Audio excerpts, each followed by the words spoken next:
Alright everyone, this is Zero Budget Geek and welcome to the Kickstarter preview for Agents and Operatives, a thrilling game of social deception and intrigue by Everything Epic. As with most Kickstarter projects, please remember that this is still a prototype and most of this is subject to change. Agents and Operatives is a hidden team meets worker placement espionage combat game where you begin commanding a section consisting of 2 meeple units. Your section, 2 units, are members of a greater spy faction, your secret team. The factions are Agents, Operatives, and Mercenaries. Your section will work to assist your faction team to victory. Each turn, you will place 1 unit within zones on various open locations. Placing a unit on a location will activate the location's ability, which will be beneficial to you and potentially detrimental to your enemies. Unit placement on locations will allow you to also obtain vital resources, deduce who is on your faction team, attack your enemies, and otherwise utilize spatial strategies.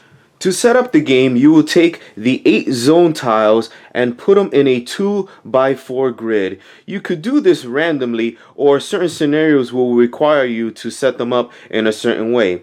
Also, depending on the number of players, some zone tiles will be flipped, which means it cannot be used that game, but it still takes up a space. Also, depending on the number of players, some spaces may be permanently blocked off for the entirety of the game. Next, you will take the faction cards, shuffle them up, and deal one out to each player. The game plays a minimum of 4 players and all the way up to 8 players. Depending on the number of players, you will be one of 3 factions. First, we have the Agents, which are a good spy organization called WATCHDOG that protects the world from terrorists. You may be an operative under the regime S.H.A.D.O.W, which is an evil organization bent on controlling the world. And there may or may not be individual mercenary groups that you may be part of. Each mercenary group has a different objective. The Agents want to eliminate the operatives from the game. The operatives want to eliminate the agents from the game. And the mercenaries will have their own goals depending on the number of players, which will be outlined in the rules. When you receive your faction card, it is a secret. You will look at it and keep it face down. You are not allowed to show it to the other players. This means that at the beginning of the game, not only will you not know who your enemies are, you will not know who your allies are as well. Gameplay is counted in rounds with 2-player turns per round. First, choose a start player, then give them the first player marker. And then you will give them the round start marker and the game will start with that player. Your turn is relatively simple. You must place one of your units on any open location. This is not optional. You must choose a location and place your unit there. Then you may activate the location that you landed on. Each location has a different ability and we'll go into that in a minute, but that part is optional. You must place the unit, but then you can optionally activate the ability. Usually you want to activate the ability. After you've placed your token and or activated ability, then the second action you may do is you may take a hostile action against another player. We'll go into that in detail in a minute. After that, your turn ends and play passes to the next player where they will place a unit on the board, activate the ability, and or take a hostile action versus another player, and the game will continue in that fashion. After all the players have placed their tokens, the round will end and then you will pass the round start marker and the first player marker to the left and you will start a new round. All units are also removed from the board at the end of a round.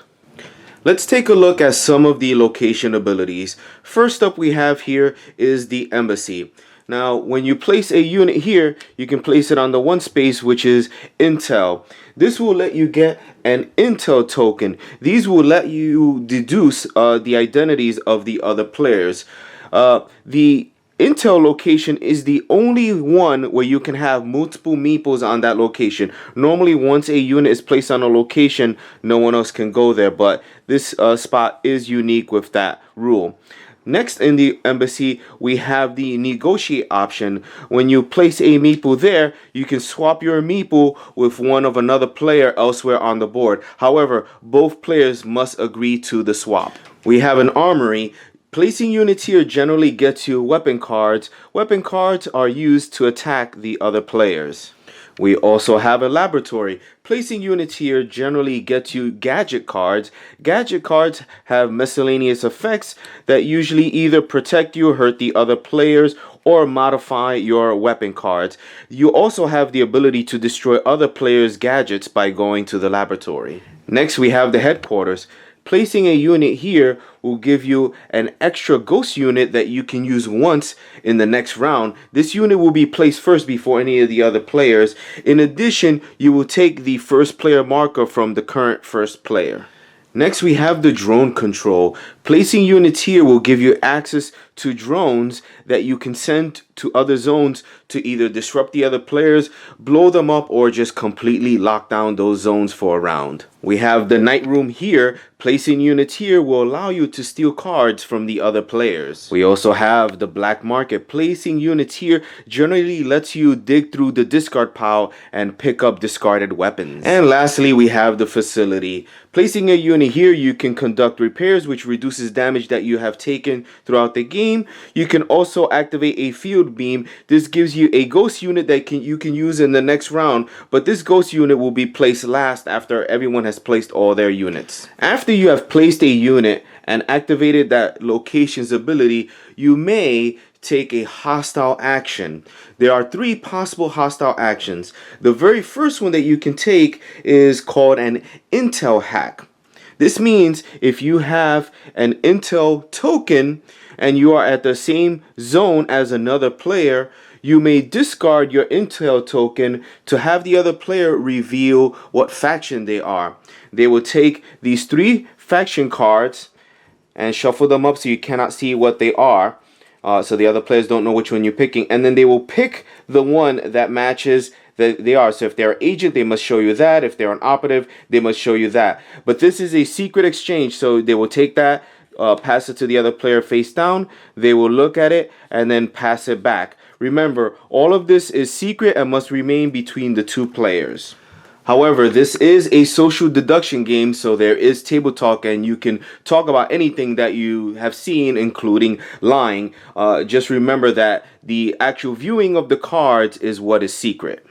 Another hostile action that you may take is an attack. There are hand-to-hand attacks and there are weapon attacks. If you have no weapon and are at the same location as another player, you can do a hand-to-hand attack, which is to deal 1 damage to them. Optionally, if you have a weapon, you may use that instead to attack the player. Let's look at weapon cards more closely. Some weapon cards, like this railgun, are discarded after use, so you will get its ability and then discard it. Other cards, like this silenced pistol, you can use round after round. Now, each card has a range, so you may be able to attack someone in the same square or adjacent zones or even further away, and then it has a damage. This is how much damage it deals to the other player. And then some weapons will have a special ability. If the ability contradicts the rules, the ability on the card takes precedence. If a weapon has range, you always count it orthogonally. So for instance, a range of 1 from this night room would hit any of these adjacent locations. A range of 3 can reach out all the way 1, 2, 3, or 1, 2, 3, but it wouldn't be able to reach the embassy over there. Sometimes you may have a gadget that enhances a weapon. You must select this gadget at the time that you attack the other player. So for instance, here we have a silenced pistol. We can equip it with homing bullets, adds +1 damage to any weapon. So when we attack, we put these together and we announce that we're attacking the other player with that. Generally, a player will just simply take the damage. However, they do have the opportunity to play a gadget if they have one that will prevent that damage or modify that damage, such as this bulletproof vest. Prevent up to 3 damage from any attack. The last possible hostile action you can take is a team reveal. If using the intel tokens you have correctly identified every member of your team and other members of your team have also done the same, you may call a team reveal. At this point, all the players on that team will reveal which team they are on. The first team to do a team reveal will get a special one-time ability that they will activate at that moment. Once a team has done the team reveal, no other team can do that. So if the agents performed a team reveal first, they will get the special ability and the other team has lost out on that opportunity. Now, there is some risk to a team reveal. If for some reason one of your team members chooses not to reveal their card when you do a team reveal, then it will be considered a failed reveal attempt, and then your team will have lost the opportunity to gain that special ability, which also means that the other team still has their opportunity to do a team reveal and get their special ability. If you are a mercenary, you are operating alone, which means that you can do a team reveal by yourself and do not have to rely on the other players. However, once you reveal yourself as a mercenary, now the other players will know what your objectives are for winning and may stop you. So let's look closely at how you actually defeat the other players. There is a damage track, and each player will have a color token over here for their section. Now, every time you take a damage, you move your token the amount of spaces of the damage you've taken. So if you're at 0 and you take 3 damage, move it to 3. If you take 2 more damage, you move it to 5, and so on. Now remember, your units, even though they're the ones that are being attacked, it's your entire section that's taking damage, and you're gonna count it with this track here. If you ever reach the high point of the track, which is 15, so if you've taken 15 damage, your team, your section is decimated. That means you're not eliminated, you're not out of the game, but your options are severely limited. There are a few things that you can do to help your team, but not a whole lot. And once one team has decimated a certain amount of sections, that team will win the game. There is also a terror status in this game. It's also kind of a round tracker. At the beginning of every round, you're going to take this marker and move it one space up the terror status. So at the beginning of the game, you will put it on 1, and then on round 2, 3, 4, and so on. This helps you count the turns, which may or may not be useful to you, but more importantly, depending on the round, we have some modifiers here. These are modifiers to damage. So starting in round 3, all damage will be increased by 1.